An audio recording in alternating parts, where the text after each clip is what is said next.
بسم اللہ الرحمن الرحیم۔ السلام علیکم ورحمۃ اللہ وبرکاتہ۔ منظمہ العالمیہ لخراج الازہر شریف کی طرف سے اس نئے سلسلے دنیا و دین کے اندر خوش آمدید کہتا ہوں، اور تمام احباب کو، ساتھیوں کو، منظمہ العالمیہ کی اس تنظیم کو جنہوں نے سلسلہ شروع کیا ان کو مبارکباد بھی پیش کرتا ہوں۔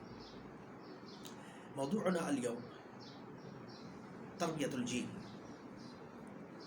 یعنی کیف نربی الاولاد، ہم اپنی اولاد کی تربیت کیسے کریں۔ تو ذہن میں رکھیں، اس سب سے پہلے ان موانع اور وہ جو رکاوٹیں ہیں، جب تک ہم ان کو دور نہیں کریں گے تو ہم اپنی اولاد کی تربیت نہیں کر سکتے۔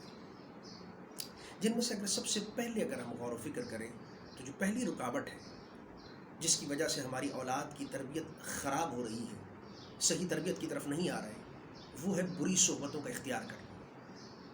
اولاد کا بری صحبتوں میں بیٹھنا، کالجز میں ہو، یونیورسٹیز کے اندر ہو، جامعات کے اندر ہو، بری سنگتیں، بری صحبتیں، یہ سب سے پہلے معنی۔ دوسرا اہم سبب ہم کہہ سکتے ہیں، دس از دا سیکنڈ ریزن، دوسرا سبب، دوسری وجہ، والدین کا توجہ نہ دینا، ان کو اہمیت نہ دینا۔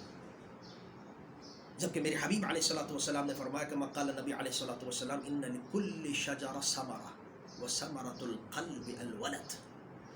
میرے مصطفیٰ علیہ الصلوۃ والسلام نے ارشاد فرمایا کہ ہر درخت کے لیے پھل ہوتا ہے، اور دل کا پھل اس کی اولاد ہے۔ دل بھی ایک درخت کی مانند ہے، جس طرح اس درخت کا تم خیال، وہ درخت اپنی پھلوں کا خیال رکھتا ہے، اسی طرح انسان کو اپنی اولاد کا خیال کرنا چاہیے، اس کو اہمیت دینی چاہیے، اس سے محبت، پیار اور الفت کا طریقہ اپنانا چاہیے۔ جب یہ طریقہ نہیں ہوتا تو اولاد کی تربیت کے اندر نقصان ہونا شروع ہو جاتا ہے۔ جبکہ تیسرا بہت ہی اہم ترین پوائنٹ آج کے دور کے حساب سے، جس کو میں سمجھتا ہوں سب سے بنیادی کہہ لیں اگر، وہ ہے سوشل میڈیا کا استعمال، انٹرنیٹ کا استعمال، استخدام الانٹرنیٹ والتواصل الاجتماعی، اس کو غلط طریقے سے استعمال کرنا، پوری راتیں، پورے دن اولادوں کا غلط دوستی، غلط مواد کو پڑھنا، غلط مواد کو دیکھنا، مخرب الاخلاق ویڈیوز کو دیکھنا، بےہودگی، سیکشولیٹی اور ایسی چیزیں جو آپ کے ڈوگماز اور ڈاکٹرائن کو ختم کر رہی ہیں، آپ کے نظریات کو ہلا رہی ہیں، ان ساری یہ وہ سارے اسباب، اور بھی بہت سارے اسباب ہو سکتے ہیں۔ حل کیا ہوگا؟ What is the solution? آپ کسی بھی وجوہات کی طرف چلے جائیں، لیکن اب ہمیں حل نکالنا ہے کہ ہم اپنی اولاد کی تربیت کر جائیں کسی نہ کسی طریقے سے۔ تو وہ حل ایک ہی ہے۔ وہ حل کیا ہے؟ ذہن رکھ لیجئے، ریممبر اٹ، اس بات کو اچھی طرح ذہن نشین کر لیں کہ اگر آپ اپنی اولاد کی تربیت کرنا چاہتے ہیں تو ایک نسخے پر عمل کر لیجئے جو احادیث اور قرآن سے مستنبط ہے، جو اسی کا خلاصہ ذکر کر رہا، اور وہ یہ ہے کہ اپنی اولاد کو بہترین اور عمدہ اور نیک صحبت عطا کرنا عمل کے ساتھ۔ کیا مطلب؟ What is the meaning? یعنی جب آپ نماز پڑھنے کے لیے جا رہے ہوں تو اپنی بیٹے کو بھی ساتھ لے جا رہے ہوں، اس کے سر کو بھی اپنے ساتھ جھکا رہے ہوں، یہ برابر کرا رہے ہوں تربیت کرتے ہوئے کہ بیٹا اس کائنات کا مالک اور خالق یہی وحدہ لا شریک ہے، کائنات کا عطا کرنے والا، اس کی آگے جھکنا ہے۔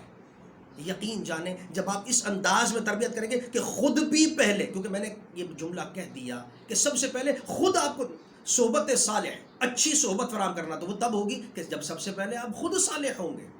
اولا کن صالحا، کن قدوۃ و نموذجا لتربیت الاولاد، سب سے پہلے آپ کو نموذج بننا ہے، سب سے پہلے آپ کو صالح بننا ہے، تب وہ آپ کو دیکھ کر صالحیت اور تربیت کی طرف آئے گا، آپ کا بچہ یا آپ کی بچی۔ تو جب آپ اس کو جھکا رہے ہوں گے اس انداز کے اندر، جب خود بھی مسجد کی طرف جا کر نماز پڑھ رہے ہوں گے اور اپنے بیٹے کو یا اپنی بیٹی کو بھی حکم دے رہے ہوں گے بیٹا اس ذات کے آگے جھکنا ہے، تو یقین جانیں کہ پھر جوانی کے اندر کتنے ہی لبرلزم کے اس پر حملے ہو رہے ہوں، کتنے ہی وائرسز اس پر حملے کر رہے ہوں، اور اس کے ڈوگماز اور ڈاکٹرائنز اور اس کے عقائد کے اندر دھڑالے ڈالنے کی کوشش کر رہے ہوں، خدا کی قسم آپ کی یہ جو بچپن میں دی ہوئی تربیت ہوگی عمل کے ساتھ، ہو سکتا ہے ان لبرل لوگوں کے عقائد میں، ان کی سازشوں میں تو دڑاڑ ڈال دے، لیکن آپ کی اولاد کی تربیت میں اور اس کے عقائد میں کسی بھی قسم کی دراڑ نہیں آئے گی۔ اسی طرح جب آپ خود قرآن پڑھ رہے ہو اور اپنے بچے کو کہیں یا بنیا اقرا اقرا ھذا کلام اللہ عز وجل، یہ اللہ کا کلام ہے بیٹا، اس کو پڑھنا ہے، تو یقین جانیں، خدا کی قسم کھا کر کہتا ہوں کہ پھر جب وہ اس تربیت کے ساتھ جوان ہوگا تو ایک وقت وہ آئے گا کہ مادہ پرست اور ان کے علوم کی جو چکا چوند چمکیں ہوں گی، جو ان کی روشنیاں ہوں گی، شاید وہ روشنیاں بھی اس جو قرآن کے ذریعے سے اس کے قلب میں جو نور پیدا ہوا اس نور کو ماند نہیں کر سکے گی۔ تو اللہ رب العزت ہمیں اس انداز میں اپنی اولاد کی تربیت کرنے کی توفیق عطا فرمائے جو اللہ اور اس کے حبیب نے ہمیں احکامات اور فرامین عطا کیے ہیں۔ جزاکم اللہ فی الدارین۔ السلام علیکم ورحمۃ اللہ وبرکاتہ۔